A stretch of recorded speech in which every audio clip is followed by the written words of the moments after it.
میں کہتا ہوں یار ڈاڈا ہونا اپنی جگہ پہ، عشق ہونا اپنی جگہ پہ، انسان کا باوقار ہونا اپنی جگہ، جہاں کھڑے ہونا تھا وہاں یہ کھڑے ہوتے تھے، اور جہاں جھکنا تھا وہاں یہ ان لوگوں میں اقبال نے کہا تھا تیری نگاہ ناز سے دونوں مراد پا گئے، عقلے کی یاب و جستجو، عشق حضور و اضطراب، جہاں اگر آیا ہے سامنے کیسر و کسرا تو عمر جیسا دلیر کوئی نہیں، اگر سامنے آیا ایران کا بادشاہ تو عمر جیسا تگڑا کوئی نہیں، اگر آیا ہے سامنے غسان کا بادشاہ تو عمر جیسا عادل کوئی نہیں، لیکن اگر علی کا بیٹا آیا ہے، اگر فاطمہ کے لال پارے آئے ہیں تو پھر فاروق اعظم سے جیسا محب کوئی نہیں، پھر ان سے جیسا پیار کرنے والا کوئی نہیں۔ اندر بیٹھے ہیں جناب عمر، اندر تنہائی میں کچھ وزیروں سے گفتگو ہو رہی ہے، میٹنگیں جاری ہیں، آپ کے بیٹے ملنے آئے جناب عبداللہ ابن عمر، ابا جی ملنا ہے، بات ٹھہرو بات کر رہا ہوں، کوئی نہ اندر آئے، صاحب زیادہ باہر کھڑا ہے، تھوڑی دیر گزری تو امام حسن بھی آ گئے۔ کون آئے؟ آپ کو جو ملے گا امام صاحب کا نام لینے سے، وہ سردار ہیں جنتیوں۔ کون آئے؟ سارے بولیے، امام حسن تیری نسل پاک میں ہے بچہ بچہ نور کا، تو ہے نے نور تیرا سب گھرانہ۔ امام حسن آئے تو حضرت عبداللہ ابن عمر کو دروازے پہ کھڑے دیکھا، کہا امیر المومنین کہاں ہیں؟ کہنے لگے حضرت عمر کے بیٹے۔ کہنے لگے وہ اندر بیٹھے، کچھ میٹنگ ہو رہی ہے اور انہوں نے کہا کوئی اندر نہ آئے، لیکن آپ جانا چاہیں تو چلے جائیں، آپ جانا چاہیں تو تیری نسل پاک میں ہے بچہ بچہ نور، آپ جانا چاہیں تو چلے جائیں۔ تو انہوں نے کہا جب آپ باہر کھڑے ہیں تو مجھے کوئی اتنا ضروری کام نہیں، اور ابھی زور کی نماز تھوڑی دیر میں ہوگی، میں مسجد میں مل لوں گا امیر المومنین سے۔ یہ بات کہہ کہ امام حسن چلے گئے۔ یار اتنی بڑی بات نہیں تھی، اتنی بڑی بات نہیں تھی۔ وہ میرے استادوں کا بیٹا بھی آئے تو کہا ٹھیک ہے جی وہ سوئے ہوئے ہیں، کوئی غرض نہیں یار میں ٹھہر کے آ جاؤں گا، کوئی بڑی بات نہیں تھی، دیکھا جائے تو بڑی بات نہیں تھی، پر بات بہت بڑی تھی اس لیے کہ یہ خالی حسن نہیں، یہ حسن ابن علی ہے، یہ حضرت فاطمہ کے لخت جگر۔ حضرت عمر باہر نکلے، عبداللہ ابن عمر سے پوچھا کوئی آیا تو نہیں؟ تو کہا حضور امام حسن آئے تھے۔ تو کہا پھر شہزادے کو اندر کیوں نہیں بھیجا؟ کہا میں نے کہا تھا۔ وہ کہنے لگے اگر امیر المومنین مصروف ہیں تو میں ظہر میں مل لوں گا۔ حضرت عمر رونے لگے، فرمایا بیٹے تو نے اچھا نہیں کیا۔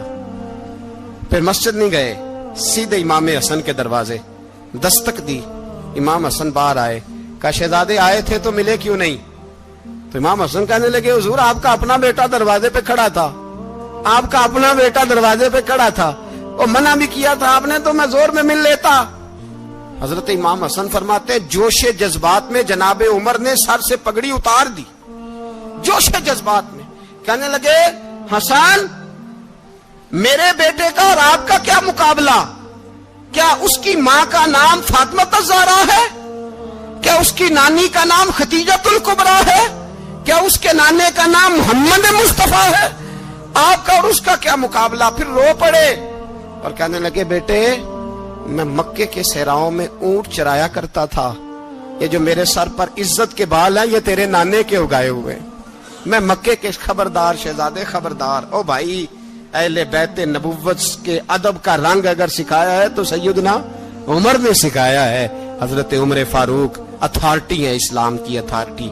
یکم محرم حضرت عمر کی شہادت ہے، یہودی بول اٹھا، کافر بول اٹھا، اگر 6 مہینے عمر دنیا میں اور رہتے تو دنیا میں کوئی کافر موجود نہ ہوتا، 6 مہینے۔ اور جب اس بطل جلیل کا جنازہ اٹھا، اللہ بخاری پڑھیے نا، اللہم ارزقنا شہادت فی سبیلک، اللہ بسترے کی موت نہ دینا، شہادت کی دینا۔ عمر شہید ہوئے، مسجد نبوی میں نماز پڑھاتے، اور جب جنازہ اٹھا تو مدینے کا پھر پیچھے جو دلیر بچے وہ مولا علی تھے۔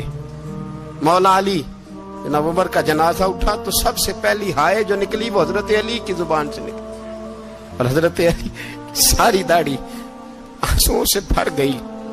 لوگوں نے کہا کہ علی کیا ہوا؟ فرمانے لگے تم دیکھ نہیں رہے جنازہ کس کا اٹھا ہے، پلٹ کے دیکھو تو صحیح، تم پتہ نہیں یہ کون گیا ہے؟